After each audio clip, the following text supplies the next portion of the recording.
Elisabeth von Arnim. La bienfaitrice.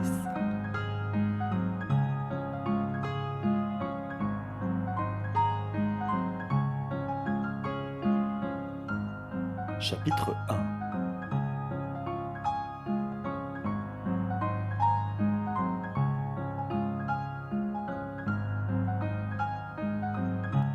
Anna Estcourt venait d'atteindre 25 ans, et ses réflexions prenaient un tour pessimiste. Elle commençait à se demander si les agréments contestables de l'existence en peuvent compenser les ennuis trop certains, lorsqu'un événement surprenant se produisit. Miss Estcourt possédait, cependant, entre beaucoup d'avantages, celui qui, par-dessus tous les autres, porte les jeunes filles à voir la vie en rose. Elle était extrêmement jolie, forme souple, élégante, élancée, délicieux visage aux yeux ensorcelants, aux irrésistibles fossettes, mains et pieds impeccables, superbe chevelure dorée et de la grâce répandue partout. En bonne justice, elle aurait dû remercier le sort, au lieu de fatiguer sa petite tête à creuser ses problèmes ardus concernant l'existence, que les jolies personnes abandonnent d'habitude à leurs sœurs plus mûres ou moins bien partagées. Mais quiconque a une épine au pied s'attarde rarement à regarder avec complaisance les côtés plus heureux de sa situation. Et l'épine au pied était pour Anna le voisinage forcé de sa belle-sœur Suzy. Cette belle-sœur était riche, chose agréable en soi, mais elle se piquait de parler franc, et sa franchise l'induisait en des allusions perpétuelles à la pauvreté des Estcourt, et à l'immense avantage que leur avait apporté son alliance. Or, ce sujet de discours devenait à la longue extrêmement fatigant, au moins dans l'opinion d'Anna.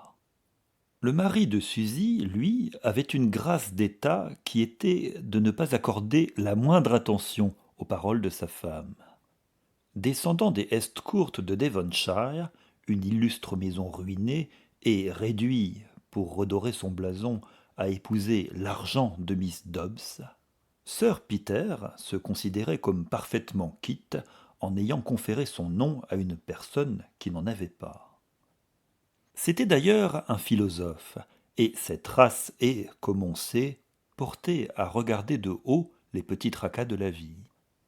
Non seulement Anna n'était point philosophe, mais la nature lui avait fait présent d'un épiderme assez sensible, en même temps que d'un goût décidé pour l'indépendance. Et la seule chance de devenir indépendante qui fût à sa portée, à savoir un bon mariage, elle l'avait follement, volontairement gâché, ainsi que Suzy se faisait un devoir de le lui reprocher sans cesse. « Que n'ai-je pas fait pour arriver à vous établir convenablement » répétait du matin au soir la riche belle-sœur. « Quel autre à ma place se serait imposé les mêmes sacrifices ? Je vous ai prodigué une éducation de princesse, je ne vous refuse aucune toilette, je vous mène partout, bal, dîner, théâtre, concert, ville d'eau. Où est la jeune fille qui a jamais eu plus que vous chance de trouver un mari ? Mais non, mademoiselle fait la dédaigneuse, ne trouve rien d'assez beau pour elle, et me reste sur les bras. » Oh s'écriait la coupable, comme les objurations et récriminations de Suzy l'exaspéraient plus que de coutume. Qui me délivrera de cette servitude ? Qu'on me laisse chercher un emploi. Tenez, je voudrais balayer le trottoir. Cela vaudrait mieux que de vous coûter davantage, mieux 100 fois que cette course ignominieuse à la poursuite d'un mari. Mais Suzy n'avait que dédain pour ces éloquentes apostrophes. Chercher un emploi, une escourte, c'est parler pour ne rien dire. Et quant au trottoir, vous n'avez même pas de quoi acheter un balai. Soyez donc pratique, prenez ce qui est à votre portée, un mariage raisonnable, et n'épouvantez pas les épouseurs par vos airs revêches et vos allures absurdes. Qu'est-ce, je vous prie, que cette coiffure en bandeau, ces méchantes petites robes qu'on vous a vu adopter ces derniers temps? Il est bien inutile, croyez-moi, de travailler à faire de soi un épouvantail. Et le mieux qu'on puisse dire de vous depuis peu, c'est que vous avez l'air propre. C'est quelque chose, J'aime bien avoir l'air propre, disait Anna. Fatiguée de sa vie de parade, elle avait en effet adopté le genre austère dénoncé par Suzy. Transportation qui lui valut, dans la quinzaine, une offre de mariage du clergyman voisin. Votre entêtement, votre ingratitude passe les bornes, déclarait Suzy outrée, et cela recommençait tous les jours.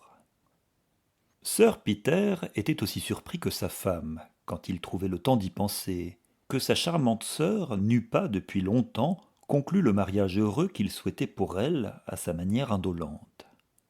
Elle n'avait pas de fortune, d'accord, mais qui demande une dot en Angleterre de nos jours à une fille jolie, aimable et bien née? Il était fort à désirer qu'elle se décidât enfin à choisir, car évidemment Suzy et elle ne feraient jamais une paire d'amis. Et arrivé à cette proposition, l'excellent baronnet, jugeant la question suffisamment creusée, passait à un autre sujet d'examen. C'était son mariage avec Suzy qui avait développé chez lui le côté philosophique. Avant cette période, il s'était toujours montré, en dépit de ses difficultés de gentilhomme ruiné, gai, insouciant et peu adonné aux méditations abstraites. Mais il aimait chèrement le manoir ancestral qui tombait en ruine, et aussi sa jolie petite sœur, à qui il ne pourrait jamais donner l'éducation et les plaisirs sociaux qui convenaient à son rang. Il ne se trouvait pas en ce moment-là sur le marché de riches américaines. Il épousa donc Miss Dobbs de Birmingham et devint philosophe. Sans bien comprendre que cette philosophie était un bouclier mis entre elle et lui, sans deviner ce que l'urbanité ou les silences de son mari cachaient de dédain pour l'indéracinable vulgarité trop tard reconnue en elle, Suzy lui en voulait sourdement, trouvait que le mariage ne lui avait pas donné ce qu'elle avait le droit d'en attendre. En quoi était-elle à blâmer? Elle avait rebâti le château, remis la maison de Londres sur le pied somptueux d'autrefois, prodigué à sa jeune belle-sœur les maîtres les plus dispendieux, et présenté à son mari l'héritier obligé. Que pouvait-on lui demander de plus? Et pour son bonheur à elle, personne ne se mettait en frais. Peter lisait, méditait, pêchait à la ligne, et jamais ne consentait à quitter Estcourt ou à s'imposer le moindre effort pour faire monter sa femme socialement. Or, c'était là le but constant, l'ambition toujours en éveil de la pauvre Suzy. Se pousser dans le monde, y faire figure, enterrer à jamais le côté Dobbs qu'elle tenait de la naissance, et faire ressortir l'élément aristocratique acquis par le mariage. Voilà ce qu'elle avait espéré en devenant Lady Estcourt. Malheureusement, Sir Peter d'une part montrait la plus incurable apathie à la seconder, et de l'autre l'élément Dobbs demeurait prépondérant. Et les Dobbs étaient une race singulièrement dénuée de séduction. Petits hommes et petites femmes maigres, secs, noirs, avides, mal appris, bornés, plus remarquables par l'art d'entasser les écus que pour le talent de se faire des amis. Or, à Londres, plus que partout ailleurs peut-être, ce talent eût été nécessaire pour une ambitieuse. En son absence, le début de la nouvelle Lady Estcourt fut un parfait fiasco dont elle ne manqua pas d'accuser la nonchalance de Peter, alors que l'ingrate nature était seule à blâmer. Et jusqu'à la présentation de sa belle-sœur, l'inconsolable Suzy demeura ignorée de toutes les coteries dont elle eût désiré ardemment faire partie. À cette époque, la situation parut vouloir s'améliorer. Avec ses délicieuses débutantes sous son aile, elle allait enfin se faire ouvrir des portes rigoureusement fermées, et l'espoir assez légitime de voir conclure à Miss Estcourt un mariage brillant où elle, Suzy, jouerait un rôle de première importance, vint achever de la réconforter. Et voilà que tous ces beaux plans s'écroulaient un à un. Non seulement Anna, au mépris des innombrables sacrifices faits pour elle, refusait tous les prétendants, mais encore la voici qui se déclarait lasse des bals, des galas et des visites, et se coiffait en bandeau plat. Et si on lui faisait quelque juste représentation, parlait d'aller balayer le trottoir. N'y avait-il pas là de quoi désespérer?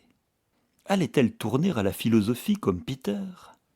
Leur mère, une Allemande de noble famille, rencontrée par le feu baronnet en cour étrangère, leur aurait-elle inoculé ce virus?